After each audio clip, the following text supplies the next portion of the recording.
Hello everyone, मैं शिवम स्वरूप आप सभी का स्वागत करता हूं आपके अपने यूट्यूब चैनल और डिवाइन क्लासेस पर। दोस्तों, आज का टॉपिक है हाउ टू राइट रिज्यूम। अपना रिज्यूम कैसे हम बना सकते हैं, क्योंकि कोई भी जॉब इंटरव्यू में अगर आप जाइएगा तो आपसे सबसे पहले रिज्यूम बनाने पूछता है। तो आइए हम लोग देखते हैं कि कैसे रिज्यूम हम लोग बनाते हैं।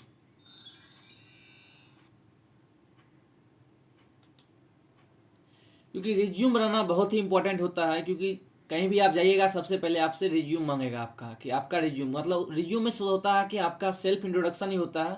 अपने बारे में एक पेज पे लिखिए, उसी को कहते हैं रिज्यूम शॉर्ट में। तो उसी को आइए हम लोग देखते हैं कि कैसे रिज्यूम लिखा जाता है। तो रिज्यूम में सबसे पहले पर्सनल डिटेल लिखते हैं।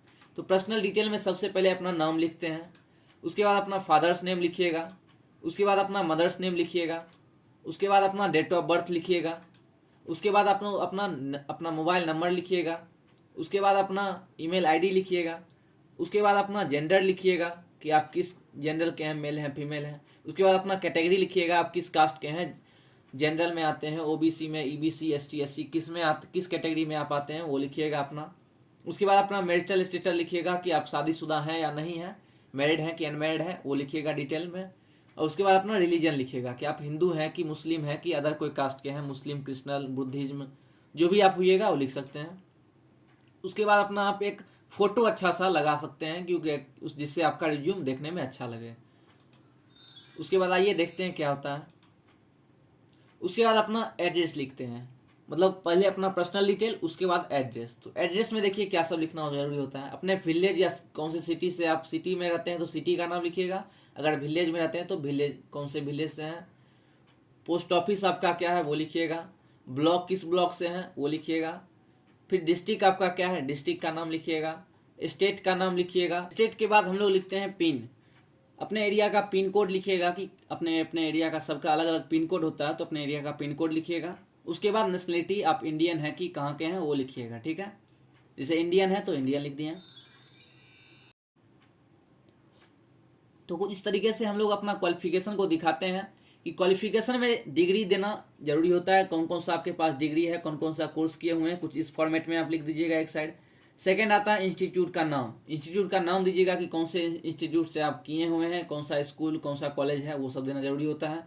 उसके बाद कौन सा यूनिवर्सिटी है आपका, कौन से यूनिवर्सिटी से आप किए हैं, कौन से बोर्ड से किए हुए हैं, उसका डिटेल देना जरूरी होता है। कि परसेंटेज कितना, उस डिग्री में आपको कितना परसेंटेज आया है वो देना होता है। और पासिंग ईयर, पासिंग किस ईयर आप पास आउट हुए थे तो वो देना जरूरी होता है। तो इस प्रकार से आप अपना क्वालिफिकेशन दिखा सकते हैं। उसके बाद आता है अदर डिटेल। तो अदर डिटेल में देखते हैं क्या सब होता है। वर्किंग एक्सपीरियंस, आपके पास वर्किंग एक्सपीरियंस कुछ होगा तो दे सकते हैं, क्योंकि अगर आप बहुत सीनियर हैं, 2-4 साल एक्सपीरियंस है, तो कहीं कहीं तो कुछ काम कर रहे होंगे, तो उसके बारे में यहाँ लिख सकते हैं। और नहीं है, कहीं फ्रेशर है तो आप फ्रेशर लिख सकते हैं। उसके बाद आता है टेक्निकल स्किल। तो सबके पास कुछ कुछ टेक्निकल स्किल होता है, तो कुछ टेक्निकल स्किल आपके पास है तो ये लाइन लिखिएगा, नहीं तो नहीं लिख सकते हैं। अगर है तो जैसे मैं लिखा हूँ बेसिक नॉलेज ऑफ कंप्यूटर, तो कंप्यूटर का जैसे बेसिक नॉलेज मेरे पास कुछ है तो हम दिए हुए हैं। उसके बाद आता है लैंग्वेज स्किल। आपके पास किस लैंग्वेज में आप कंफर्टेबल रहते हैं, कौन कौन सा लैंग्वेज आपको नॉलेज में है, तो वो अपना लैंग्वेज दे सकते हैं यहाँ पे। उसके बाद अपना हॉबीज, हॉबीज को भी शॉर्ट में लिख सकते हैं, क्या क्या आपके पास हॉबीज है। उसके बाद आता है स्ट्रेंथ, आपकी क्या सब स्ट्रेंथ है वो सब आप दे सकते हैं यहाँ पे। और लास्ट में अपना नीचे में डेट दे दीजिएगा और एक साइड अपना सिग्नेचर कर दीजिएगा। तो कुछ इस तरीके से हम लोग रिज्यूम बनाते हैं। रिज्यूम बनाने का यही सही फॉर्मेट होता है कि इसके बाद ये, इसके बाद ये, इसके बाद ये, स्टेप बाय स्टेप मैंने बता दिया हूँ यहाँ पे। मैं आशा करता हूँ कि यह वीडियो आपके लिए हेल्पफुल रहा होगा। इस वीडियो के हेल्प से आप लोग सीख गए कि रिज्यूम कैसे हम लोग बना सकते हैं, रिज्यूम क्या होता है, रिज्यूम कैसे बनाते हैं। तो मैं आशा करता हूँ कि वीडियो आपके लिए बहुत हेल्पफुल रहा होगा, और इसलिए thank you for watching this video. Please like, share and subscribe my YouTube channel और डिवाइन क्लासेस बाय शिवम स्वरूप। ठीक है दोस्तों, थैंक यू।